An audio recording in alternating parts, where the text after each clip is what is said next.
Chapter 26 Burning Hope. The glow of a shuttered lamp lit Vara's private chamber in the spire. These days she preferred to work into the evening, when the demands of the day died down for a few hours of merciful quiet. Around her, stacks of books and scrolls from the Praxis and Combray libraries covered her room. No records of the Zolta so far, she thought. Perhaps the solace? A knock on the chamber door broke Vara's concentration. Frowning, she crossed the room and opened it cautiously. Svetya stood on the other side in simple winter clothing, snow clinging to the red scarf that covered her hair. Vara opened the door and looked down the empty hall past Svetya. "How did you get to this point?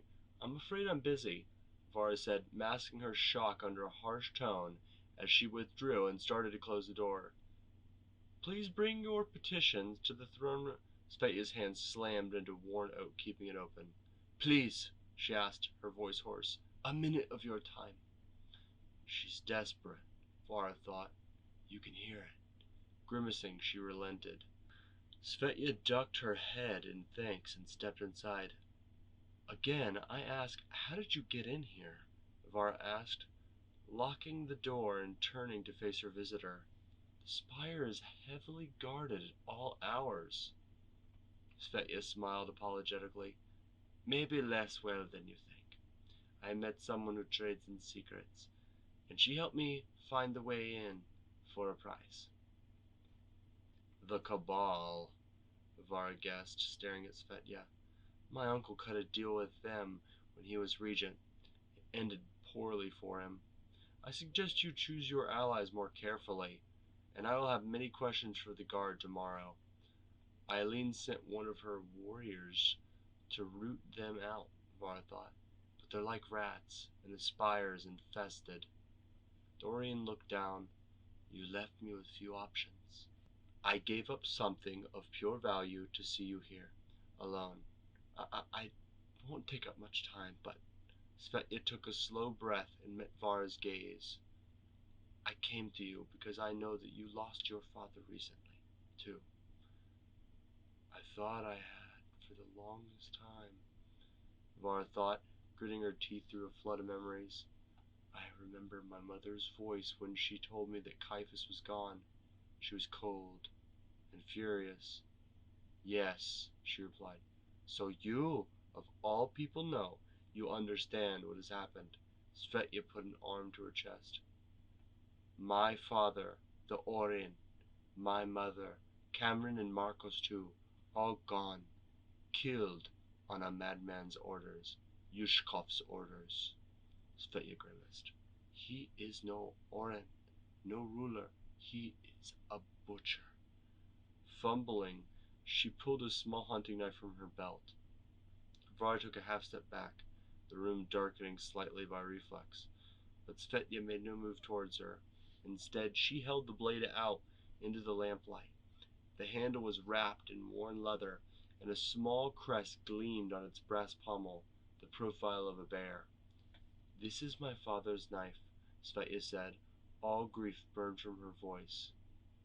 "He gave it to me when he knew Zelen and the carriage would not be fast enough. It is all I have to remember him by." Her eyes flashed.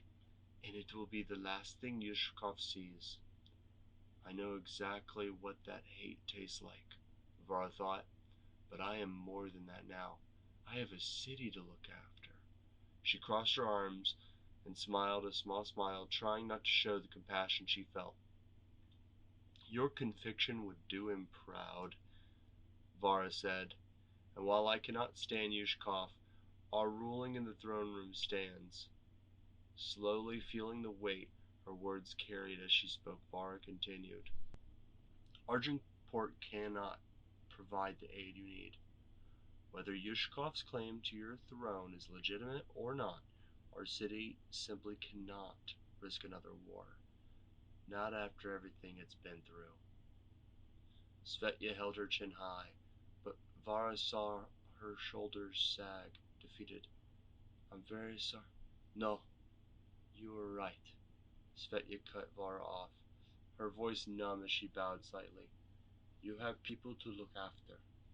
Thank you for listening to me and pardon my intrusion. Please, be easy on the guards. They did not know. I will see myself out." As the door creaked shut, making the lantern scutter, Laura slumped into her chair. "This is right. It is. It must be," she thought, the scar on her collarbone itching. "So I feel so cold."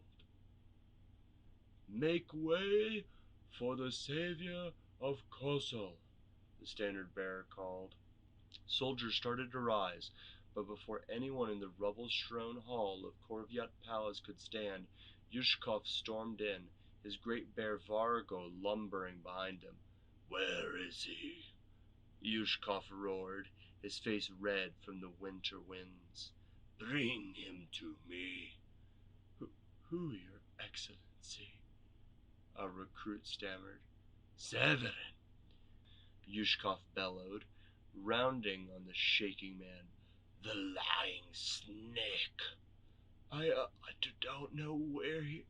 Yushkov growled and buried a fist into the soldier's stomach. The crack of his ribs echoed through the hall. I think he's in his chambers," another soldier volunteered in the silence that followed.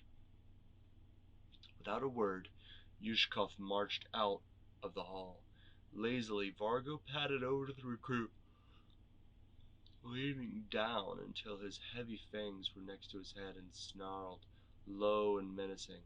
The soldiers flinched. They knew what happened to those who displeased the Orin. Boots ringing on the marble floor, Yushkov stormed past the palace's ruined temple. It had been a new addition to Korvyat, made under the previous Orin, and Yushkov had turned it over to Severin for his rights. Past the temple was Severin's chambers. As Yushkov raised a hand to strike, the doors swung open on noiseless hinges. The room beyond was dark and Spartan, with dried plants, desiccated corpses, and other items hanging from the rafters. A single brazier stood in the center, glowing with a green tinge. The man who opened the door was tall and thin, his robes fine but unadorned, and his features sharp with a wild shock of hair. A rusted astrolabe hung from his neck. From a distance he would not be out of place among the learned, a scribe who spent more time in his tomes than on his appearance, until you met his eyes. Severin's eyes burned with an intensity that bled into an awkward smile. "Ah, Oren Yushkov, what need have you of my services?" Smooth-talking scum, Yushkov thought. Severin was useful, as he had proven many times, but the man's silver tongue enraged Yushkov. And that smile, Yushkov could barely stand it. "No survive us," Yushkov growled, thrusting out a hand and sending Severin sprawling back into his chamber. "I gave you a simple order, sire. Kill them all. And what do I find in Aginport? The crown princess pleading before its rulers." Standing over the man, Yushkov placed a hand on his hammer. "Explain yourself." Fear flicked through Severin's eyes, but quickly vanished, replaced with a serpent's geel. Yushkov felt his lip curl, but stayed his hand as his advisor spoke. "Sire, please, this is the way of the stars," Severin purred. "Just as you were meant to rule Kosul, she was meant to survive." Yushkov started to speak, but Severin held up a hand, his voice soothing. "You were right to order the slaughter of the Ornes family. Yes." Severin smiled, slipping a small pouch out from the recesses of his robe. "With no family and few friends, you will be little threat to you." With no support in Argenport, the princess is exiled, a fitting end to her line.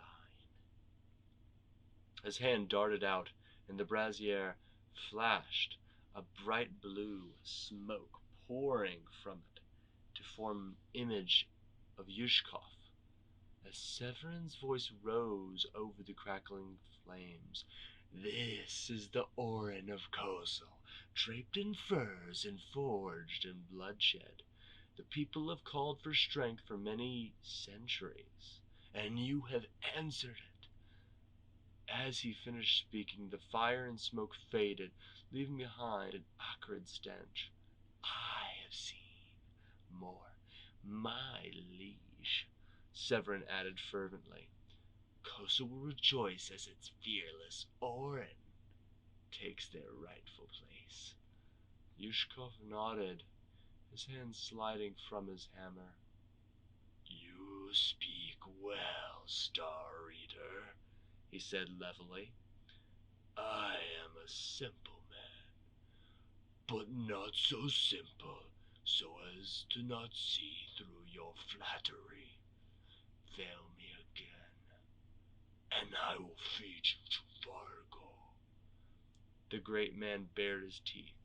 "Lie to me again, and a worse fate awaits."